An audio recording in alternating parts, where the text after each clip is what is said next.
Aku percaya kalau atom dan semesta ini diciptakan oleh Tuhan yang sama. Dan satu-satunya praktek ibadah yang memiliki pola yang sama adalah tawaf mengelilingi Ka'bah. Terlalu subjektif? Yes, itu sangat subjektif, Bang. Itu bukan bukti solid seperti yang Bang Radit sampaikan di awal video tadi.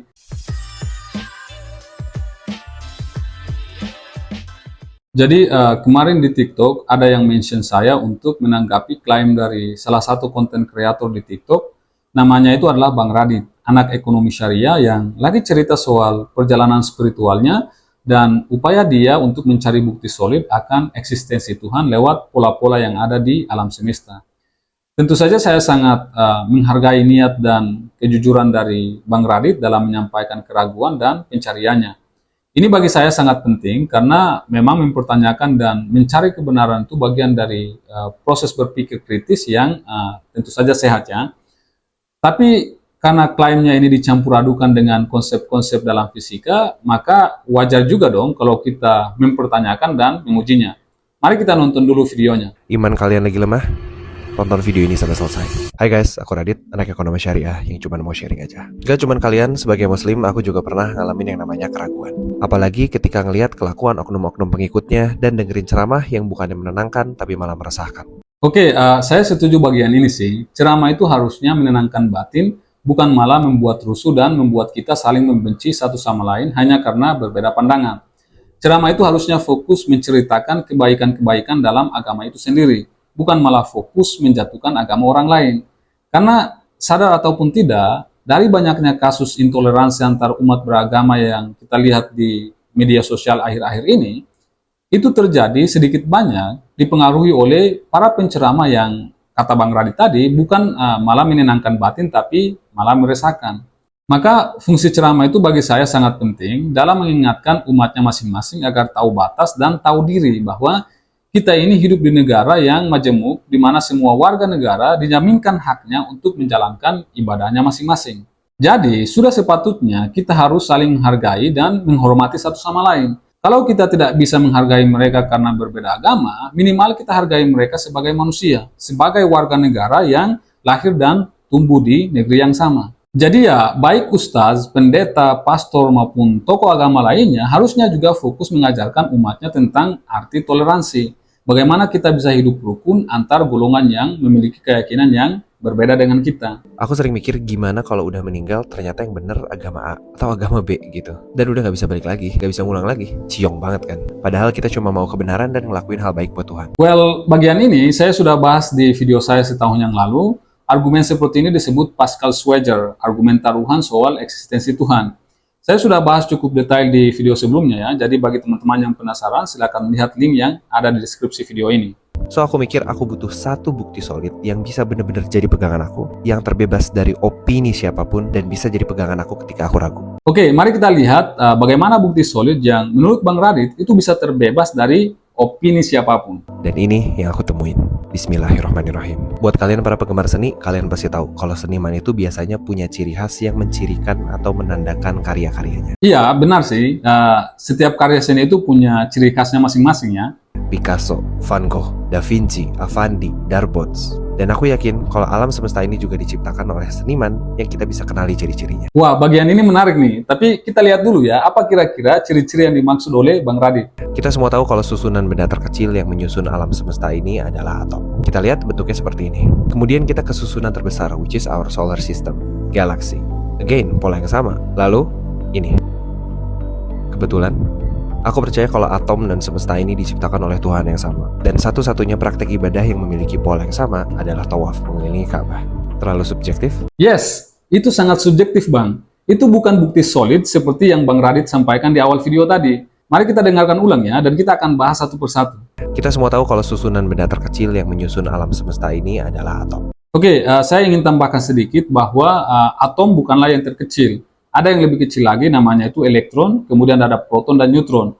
Proton dan neutron bahkan tersusun lagi dari quark, dan quark inilah yang menjadi partikel fundamental saat ini. Meskipun ada teori lain yang bilang bahwa quark itu sendiri tersusun lagi dari string yang bervibrasi, tapi ya itu masih teori ilmiah yang belum terbukti sama sekali. Kita semua tahu kalau susunan benda terkecil yang menyusun alam semesta ini adalah atom. Kita lihat bentuknya seperti ini. Kemudian kita ke susunan terbesar, which is our solar system, galaxy. Again, pola yang sama. Lalu, Ini. Kebetulan. Kemudian soal pergerakan elektron yang mengelilingi inti atom seperti yang ditampilkan di video beliau yang katanya mirip dengan model pergerakan tata surya kita, itu sebenarnya model atom yang sudah sangat usang dan tidak digunakan lagi di era fisika modern saat ini. Nah, dari mana model atom yang mirip tata surya ini bisa muncul? Jadi, kalau kita flashback sedikit ke belakang, sekitar tahun 1911, Ernest Rutherford itu mengusulkan model atom yang mirip tata surya, di mana elektron yang bermuatan negatif itu bergerak mengelilingi inti atom yang bermuatan positif, persis seperti planet mengelilingi matahari. Nah, gaya yang bekerja di sini bukan gaya gravitasi ya, tapi gaya elektromagnetik. Model ini tentu saja tampak masuk akal. Kenapa? Karena paralel dengan gaya gravitasi Newton dan gaya Coulomb yang memiliki kemiripan secara matematis. Tapi sayangnya model ini salah. Kenapa bisa salah? Jadi gini, secara klasik, jika elektron benar-benar mengorbit inti atom seperti planet, maka ia sedang berakselerasi terus-menerus karena mengubah arah gerakannya, alias mengalami yang namanya percepatan. Dan menurut persamaan ini, persamaan Maxwell yang sudah saya buktikan secara matematis di video-video saya 6 tahun yang lalu, persamaan Maxwell itu bilang bahwa benda bermuatan yang mengalami percepatan itu akan memancarkan yang namanya gelombang elektromagnetik alias radiasi. Artinya, elektron itu akan kehilangan energi secara terus-menerus. Akibatnya apa? Lama-kelamaan, elektron itu akan bergerak mendekati inti atom dan akhirnya jatuh ke inti atom itu sendiri. Dan apa yang terjadi ketika elektron itu jatuh ke inti atom? Yes, kehidupan mungkin saja tidak akan eksis. Tapi kenyataannya, atom itu tetap stabil. Benda di sekitar kita itu tidak meledak atau runtuh karena elektron jatuh ke inti atom. Jadi jelas bahwa model atom Rutherford tidak bisa menjelaskan mengenai stabilitas atom. Makanya ya kita butuh pendekatan yang baru. Nah, jauh sebelum Rutherford, kira-kira tahun 1900-an, Max Planck sudah lebih dulu memberikan ide bahwa energi itu bersifat kuantisasi. Nah, kuantisasi itu artinya energi itu cuma bisa dipancarkan dalam paket-paket kecil atau diskrit, bukan kontinu atau terus-menerus. Ini yang kemudian menjadi revolusi dalam dunia kuantum. Lalu muncul ilmuwan muda yang bernama Niels Bohr.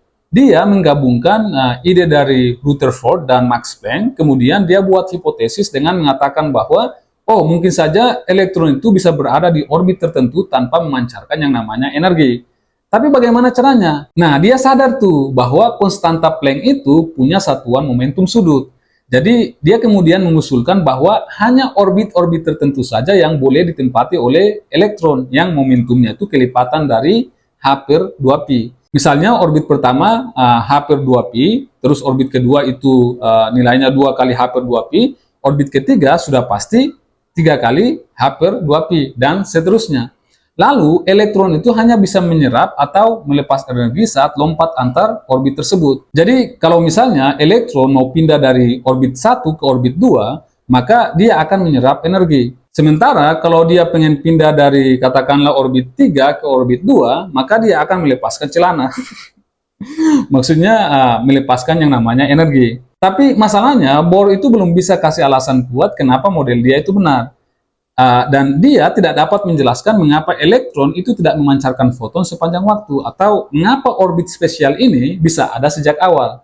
Lalu muncullah salah satu fisikawan lainnya yang namanya Louis de Broglie, ilmuwan asal Prancis yang bilang bahwa kalau partikel punya momentum dan ada hubungannya sama panjang gelombang, maka partikel itu bisa jadi gelombang juga.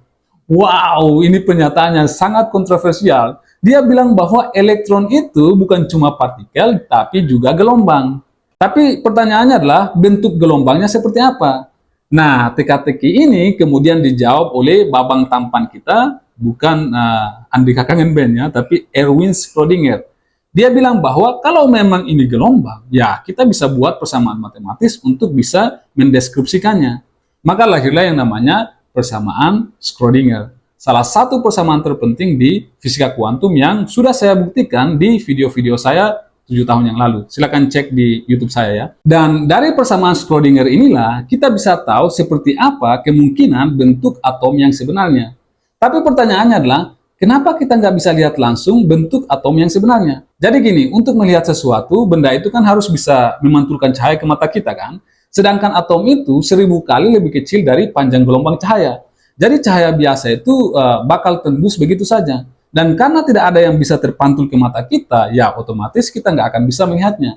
Kalau kita pakai sinar X misalnya, yang gelombangnya lebih pendek, energinya itu terlalu besar dan bisa mengganggu posisi elektron. Ini terkait dengan salah satu konsep fisika yang disebut sebagai prinsip ketidakpastian Heisenberg, yang bilang bahwa kita itu nggak bisa tahu posisi dan kecepatan elektron sekaligus secara akurat. Jadi kalau kita tahu posisinya, kita kehilangan kecepatan atau momentumnya. Tapi kalau kita tahu momentum atau kecepatannya, maka posisinya jadi hilang gitu. Artinya ya kita nggak bisa gambar elektron duduk manis di orbit tertentu. Tapi kita bisa gunakan persamaan andalan kita, yaitu adalah persamaan Schrödinger, untuk tahu kemungkinan besar elektron itu di mana. Hasilnya, ini perlu dicatat ya, elektron itu bukan titik kecil, tapi membentuk awan di sekitar inti atom. Awan ini kemudian direpresentasikan sebagai fungsi gelombang di dalam persamaan Schrödinger ya, dan itu menggambarkan sebaran kemungkinan posisi elektron. Jadi, volume atom bukan ruang kosong, tapi penuh dengan probabilitas kehadiran elektron. Intinya, elektron dalam model persamaan Schrödinger bukan lagi partikel kecil yang muter kayak satelit, tapi awan probabilitas atau cloud yang tersebar di sekitar inti atom. Jadi, klaim bahwa pola atom, tata surya, dan gerakan tawaf itu sama adalah sebuah miskonsepsi. Model atom yang digambarkan seperti miniatur tata surya itu hanyalah ilustrasi kuno yang sudah tidak dipakai lagi dalam sains modern. Kemudian bentuk pergerakan tata surya kita juga tidak seperti yang ditampilkan dalam video Bang Radit. Itu model lama dan model yang mendekati pergerakan planet yang sebenarnya itu lebih mirip seperti ini. Jadi lagi-lagi cocokologi Bang Radit soal gerak atom dan planet yang dihubungkan dengan gerakan tawaf itu salah kaprah. Kalau Tuhan jadikan itu sebagai tanda keberadaannya atau eksistensinya, berarti Tuhan itu nggak update pengetahuannya soal fisika. Karena faktanya Tuhan masih menggunakan model fisika yang lama untuk menunjukkan eksistensinya, kalau kita mengacu pada penjelasan Bang Radit tadi. Jadi gimana nih? Tuhan yang nggak update pengetahuannya soal fisika atau Bang Radit yang sebenarnya nggak update? Dan akhirnya melakukan cocokologi sembarangan. Think about it. Nah sekarang kita lanjut ke klaim berikutnya. Bukti yang kedua, bilangan Fibonacci atau Golden Ratio. Rasio yang ditemukan di banyak aspek kehidupan dengan nilai mendekati 1,618. Kita bisa nemuin pola ini di mana-mana, seperti di biji bunga matahari, pola pertumbuhan daun, cangkang kerang, sampai pada tubuh kita sendiri. Sekarang kalian bisa Google ini. Jarak dari Ka'bah ke Kutub Selatan adalah 12.361,17 km dan jarak dari Ka'bah ke Kutub Utara adalah 7.631,68 km. Sekarang kita bagi jarak kutub terpanjangnya, which is Kutub Selatan, dengan Kutub Utara, dan hasilnya 1,6197. Kebetulan? Wow, nilainya hampir sama dengan Golden Ratio ya, yakni 1,618 sekian-sekian. Nilai ini diperoleh dengan cara membagi jarak dari Mekah ke Kutub Selatan dengan jarak Mekah ke Kutub Utara, dan hasilnya kira-kira sekitar 1,6197. Angka yang sangat mirip dengan Golden Ratio. Well, sekilas ini tampak seperti bukti solid ya, bahwa Ka'bah atau Mekah itu tempat yang spesial karena letaknya itu sesuai dengan nilai dari Golden Ratio. Dan hal itu tentu saja membuat beberapa orang berspekulasi bahwa jangan-jangan Ka'bah atau Mekah adalah pusat dari bumi kita gitu. Tapi yang dilupakan oleh mereka adalah bahwa bumi itu bentuknya bulat kan. Jadi kalau kita bicara tentang pusat secara geometri, maka pusatnya tentu saja berada di dalam bumi, yakni di inti bumi itu sendiri, bukan di permukaan, apalagi di kota tertentu. Jadi secara geometri, nggak mungkin Mekah atau tempat lain di permukaan dianggap sebagai pusat bumi secara fisik. Nah, sekarang kita lihat angka-angkanya ya. Jadi klaim jarak Mekah ke Kutub Selatan sebesar 12.361,17 km dan ke Kutub Utara 7.636,8 km itu memang bisa kita temukan kalau kita cari di internet dengan kata kunci berbahasa Indonesia. Tapi nilai-nilai ini tidak konsisten dan sangat bervariasi tergantung dari sumber-sumber yang kita rujuk. Coba teman-teman search menggunakan bahasa Inggris. Di sini saya coba search dengan kata kunci berbahasa Inggris dengan menggunakan kalkulator jarak. Dan saya temukan bahwa jarak Mekah ke Kutub Selatan adalah sekitar 12.390,18 km. Sementara jarak Mekah ke Kutub Utara itu sekitar 7.624,94 km. Tentu saja teman-teman bisa verifikasi sendiri ya. Nah sekarang kalau kita bagi angka-angka ini, hasilnya adalah 1,6249. Dan hasil ini tidak sama dengan yang didapatkan oleh Bang Radit, ya karena nilainya cukup berbeda dari Golden Ratio, yakni 1,618. Walaupun memang mirip karena sama-sama 1,6 kan. Tapi angka seperti ini sebenarnya tidak eksklusif hanya untuk Mekah. Bahkan kalau kita gunakan hasil perhitungan dari Bang Radit sebelumnya yang hasilnya itu 1,6197. Karena faktanya ada juga beberapa wilayah kalau kita bagi jaraknya ke kutub selatan dengan jaraknya ke kutub utara akan menghasilkan nilai yang hampir sama dengan golden ratio. Saya kasih contoh, misalnya di Nagpur, India, salah satu kota yang punya kuil Hindu terkenal. Kalau kita gunakan kalkulator jarak, maka kita temukan bahwa jaraknya ke kutub selatan itu adalah 12.360,18 km. Sementara jarak ke kutub utara itu sekitar 7.655,14 km. Hasil baginya kita peroleh 1,6146. Kemudian tempat lain, misalnya Mandalay, Myanmar, wilayah Buddhis, jaraknya ke kutub selatan itu sekitar 12.362,76 km. Ke kutub utara 7.652,24 km. Jadi kalau kita bagi, kita peroleh hasilnya adalah 1,6155. Artinya banyak juga tempat lain di permukaan bumi yang jaraknya ke kutub utara dan selatan menghasilkan rasio yang hampir sama dengan golden ratio. Jadi kalau kita menganggap bahwa Mekah atau Ka'bah itu spesial hanya karena rasio jaraknya itu ke kutub utara dan selatan mendekati golden ratio, maka keunikan itu bakal runtuh dengan sendirinya ketika kita mengetahui bahwa di wilayah lain juga menghasilkan angka yang hampir sama. Well, tentu saja kita boleh saja kagum pada keindahan golden ratio dan juga boleh bangga terhadap kota suci seperti Mekah atau Ka'bah. Tapi melakukan cocokologi yang dipaksakan tanpa metodologi yang kuat justru hanya menjadi lelucon untuk orang-orang bernalar. Terakhir, buat kalian yang dulunya anak IPA, kalian pasti tahu prinsip tangan kanan. Dimana ketika arah arusnya ke kiri, maka arah medan magnetnya ke atas. Sekarang kita lihat arah tawaf. Kebetulan gitu guys. Oke, bagian ini benar ya. Jadi kalau kita punya kawat melingkar yang dialiri arus listrik, maka kawat itu akan menghasilkan yang namanya medan magnet dengan arah tertentu. Dalam hal ini kita bisa gunakan aturan tangan kanan, yaitu 4 jari kita ini melambangkan arah arus listrik, sementara ibu jari kita ini melambangkan arah medan magnet. Jadi kalau misalnya arus listrik mengalir melingkar searah jarum jam seperti ini, maka ini melambangkan arah arus listrik sementara arah medan magnetnya itu ke bawah yang dilambangkan oleh ibu jari kita. Tapi kalau misalnya arah arus listriknya itu mengalir berlawanan arah jarum jam seperti ini, maka ini arah arus listriknya sementara ibu jari kita melambangkan medan magnet yang mengarah ke atas gitu. Nah, sekarang saya coba pahami interpretasi subjektif dari Bang Radit. Sepertinya beliau ini ingin menyampaikan bahwa ketika manusia itu melakukan gerakan tawaf mengelilingi Ka'bah yang arah gerakannya itu berlawanan arah jarum jam, ya itu mungkin melambangkan hubungan vertikal ke atas dengan Tuhan, seperti kawat melingkar yang dialiri arus, medan magnetnya pun mengarah ke atas gitu. Nah, jadi menurutnya gerakan melingkar ini bukan berarti benar-benar menghasilkan medan magnet ya. Karena itu impossible, manusia bergerak melingkar itu tidak akan menghasilkan yang namanya medan magnet gitu. Tapi ini lebih kepada simbolisasi spiritual bahwa manusia itu terhubung ke atas, kepada Tuhan gitu. Nah, saya sebenarnya nggak masalah dengan interpretasi seperti ini sih, karena itu bagian dari ekspresi pribadi atau refleksi spiritual. Dan itu sah-sah saja, semua orang bisa melakukan itu. Tapi kalau mengatakan bahwa itu adalah bukti solid akan eksistensi Tuhan, ya gimana ya?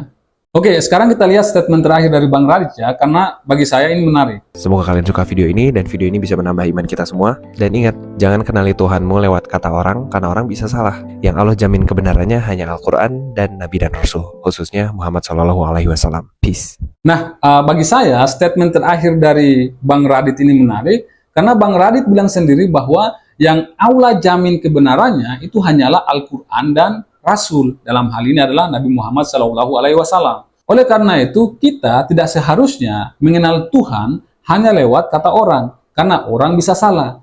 Tapi kalau teman-teman perhatikan baik-baik, justru di sepanjang video tadi, Bang Radit itu malah menyampaikan berbagai cocokologi dan analogi subjektif untuk mengenalkan Tuhan. Jadi di sini saya agak bingung tuh. Kalau memang kita dinasehati untuk tidak mengenal Tuhan lewat pendapat manusia, lalu kenapa Bang Radit sendiri menyusun argumen dengan cocokologi pergerakan atom, tata surya, golden ratio hingga arah tawaf di Ka'bah? Itu semua kan bukan dari Al-Quran atau sabda Nabi Muhammad, tapi dari penafsiran pribadi yang sangat-sangat subjektif. Jadi kalau teman-teman pahami baik-baik, pesan terakhir dari Bang Radit itu seolah-olah membantah isi videonya sendiri. Kalau yang boleh kita yakini itu hanyalah Al-Quran dan Rasul, dalam hal ini Nabi Muhammad, maka kita tidak perlu menjadikan cocokologi Bang Radit sebagai landasan keimanan. Misalnya, kalau Al-Quran mengatakan bahwa Nabi Muhammad itu melakukan perjalanan Isra Miraj ke langit ke-7 dalam waktu semalam, ya sudah, kita terima saja dan yakini itu sebagai kebenaran. Karena yang menyampaikan itu adalah sosok suci seperti Nabi Muhammad.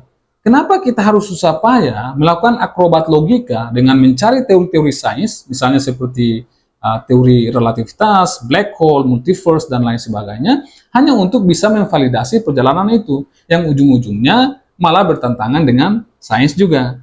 Tapi di sini ya, saya juga ingin memberikan apresiasi kepada Bang Radit, karena usaha beliau untuk mencari titik temu antara sains dan nilai-nilai agama menunjukkan semangat berpikir yang aktif. Nah, upaya seperti ini patut kita apresiasi karena tidak semua orang itu punya waktu untuk berkontemplasi mengenai eksistensi Tuhan, alam, dan manusia.